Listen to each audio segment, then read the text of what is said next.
maa leen di dalal ci émission bi ànd ceeg sama ñaari am di jàmm muy pasteur Balla Konate ak pasteur Pape Adiouma Nging. la sant ginnaaw bi ma nuyoo borom bi gërëm ko sant ko moom mi ñu may ñu mën a fekkee jataay bu mel nii séq waxtaan bu mel nii maa ngi nuyu sama ñaari waajur di nuyu sama soxna ak sama doom bi ma wër ci kër ga di la wax jërëjëf pasteur Konate te di nuyu itam ñëpp ñi nga xam ne dañuy déglu te di seetaan sa émission bii nii te di ci taataan lu bëri mën a yëkkati seen gëm jëmale ci borom bi yàlla di nuyu itam sama waa kër yëpp ci ñooñu nag comme ni nga ko xamee soo waxee pasteur nga wax sàmm. ma dagg la foofu tuuti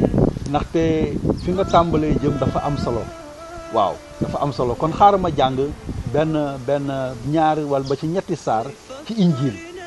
Pape Adiouma pasteur Adiouma nga wéy ci li nga doon wax léegi. Seydina Isaa Almasi bi Yeesu Kirist dafa wax ak ay taalibeem daf leen mës a wax ne leen taalibe yi àndoon ak moom nekkandoo ak moom mu mës leen taxawloo ne leen ni yéen kenn ngeen wax ne man moom laa wax leen ma man maay kan.